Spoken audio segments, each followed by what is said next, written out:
What's up guys, and welcome back to the beat selling vlog that we do on a monthly basis on this channel, just to give an update on how all things beat selling have been going. And in this video, it's not going to be the longest video today, but there's a couple of things I want to talk about, mainly kind of my thought process at this time, where my beat store is, as I really need to start thinking about the priorities of this beat store. Now, what do I mean by that? What I mean by that is basically for a long time now I've been uploading beats. Well, 3 years. For me, it feels like a long time. I've been doing the same thing over and over and over for 3 years, and sometimes I question to myself, is it time to try something different? Is it time to just even mix things up a bit to try and hopefully increase the amount of income that I'm getting monthly, get more beat sales, or maybe to even just improve the whole quality of the brand altogether?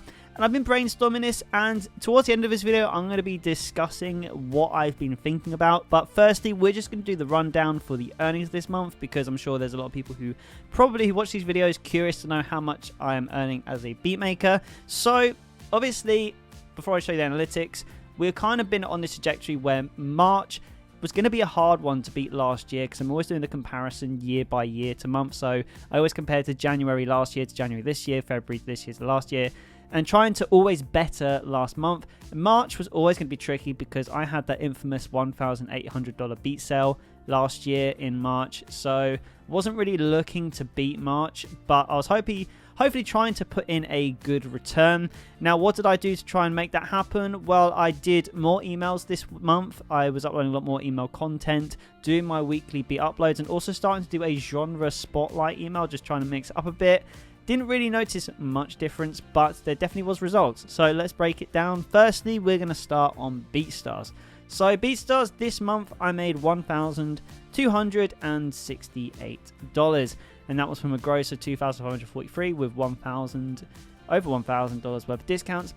Now, again, I always say on this channel, I never mind to see this figure, because this shows that incentivization was a key characteristic in getting the beat sales across the line, because I was offering bulk deals and also coupon discounts, not only for email subscribers, but also on my YouTube channel, I was posting the discount a lot to try and get across the line. And you can really tell in the results that we've got. The pro page this month has been doing okay. We sold 11 items, 579. This is on my YouTube channels. Now, the two YouTube channels that we got beat sales on for BeatStars was these two. So I've got my actual BeatStar, my main channel, and this channel is a little bit of a tricky spot, because obviously we had all of the hype which was around Christmas beats, which does very well. And I always find the first 3 months of the year is always just an adjustment period for my channel, because obviously normally I'm uploading indie pop beats, I'm uploading piano ballads, I'm uploading kind of like Sabrina Carpenter type beats a lot recently. And sometimes when you go through a phase where it really favors Christmas pop beats on this channel, I find it takes a good 3 months for the algorithm just to adjust a little bit. So we've been uploading some beats recently which haven't been doing as well as I wanted to, some just scraping 100 views. I'm not too worried about that. We've still been getting beat sales just from the fact that we've been uploading on this channel for so long. There's so many beats, and we've got 19,000 views in the last 28 days. If we go to March as a whole, we got in total 20,800, which is okay. You can see it's a little bit less than usual. Channel's not growing, it's kind of just like stagnated at the moment, and I have a couple of ideas of how I want to adjust that. But the main problem I've got at the moment is my other YouTube channel, which is for my indie pop beats, which is kind of like a reposting, is performing so much better. For the amount of beats it's got on it, it's nearly getting like half the amount of views that my other channel's getting. It's growing every single month, we're gaining subscribers, and this channel's getting more beat sales than my actual channel now.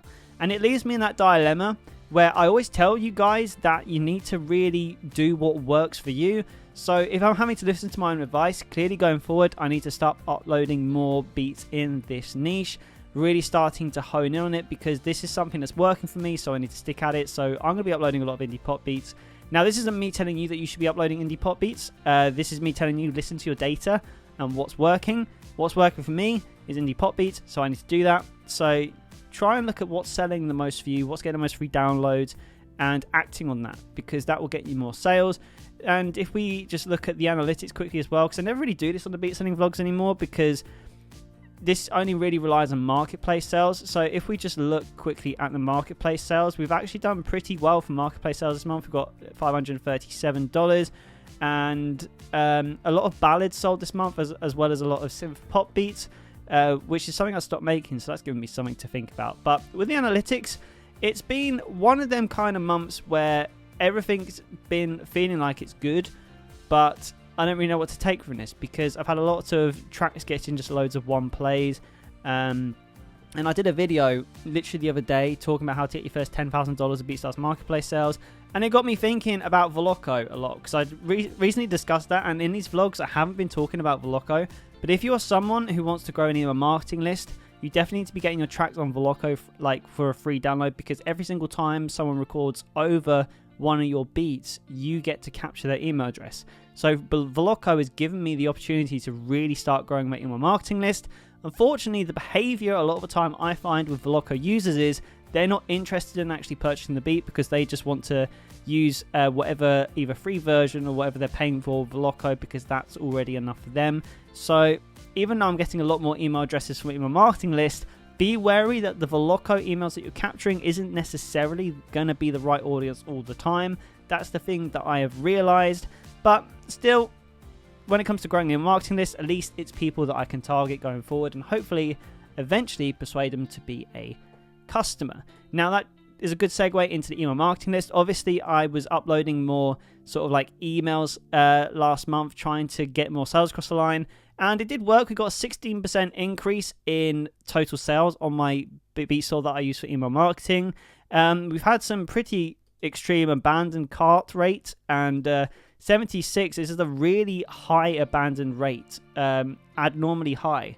So I've had a lot of people visiting my store in the past month, so I haven't had a traffic problem, but I haven't been converting. So maybe I need to think a little bit more about what bulk deals or coupons I could use to incentivize. Now, I'm always running a 50% off my email marketing list, but maybe I need to try and do something different. And if you look at this sort of data and you're seeing a lot of people with the abandoned cart rate, the biggest thing this screams to me is I need to really do some sort of sale campaign, because right now I think it would do really well, because there's a lot of people who are creating carts, a lot of people abandoning carts, they're thinking about it, but something is putting them off buying the beat.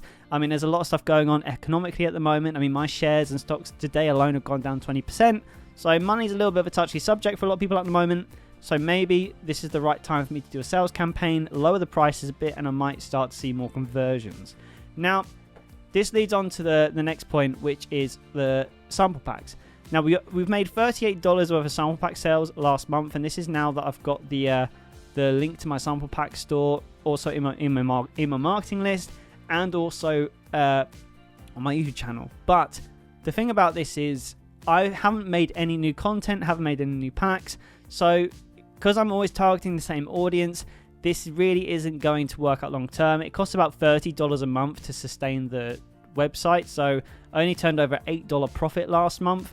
So I really need to start focusing on how I can actually start creating an audience for sample packs, and that could be creating a YouTube channel, could be doing free samples for a free download. I don't know yet, but this probably next month is something I'm going to touch on a lot, because I'm already juggling a lot as it is. Which leads me on to the last thing I wanted to talk about, and that was kind of more like the content side of beat selling. And I had this idea the other day, which I'm going to share on this vlog for anyone who's still watching it. And it's something that you don't really see a lot of, is compilation videos. Now, I came up with this idea when I was looking through some, I think it was like a lo-fi playlist, and below they had every single chapter for each individual beat. So I started thinking, what if you could make a video where each chapter in the description below you have what beat it is on the timestamp, and then you can have the link to buy it afterwards, and start creating a playlist so just general listeners can listen to it as well. You can increase your ad revenue because it's longer form content than just a beat, and it's still an advertisement of your beats. So in the next month, I'm going to be experimenting with this type of content, and in the April vlog this time next month, I'm going to share with you the results of doing that, because I think this could be a really cool idea, and it could be a fresh source of inspiration, but we'll see what happens. But yes, to recap then, for this month we made $1,570 in total in the month of March, which unfortunately is nowhere near the $2,797. Basically, if we didn't get that 1,800 at beat sale, we would have absolutely smashed March at the park, but unfortunately we were down quite a lot. But we're doing pretty well. We're getting at least $1,500 every month, so this is a good start to the year. Now, the lion's share spread has been to BeatStars for earnings. Soundy, which is my email marketing list, I don't think it's performing how I want it to, so that's what I'm really going to be trying to address. Try and get a little bit of repeat business now with my beats. And then when it comes to SoundClick, I've stopped uploading on there. Pack Store, again, as I said, probably need to create a new sample pack. Airbit, it does what it wants, really. 1 month I get a beat sale, 1 month I don't.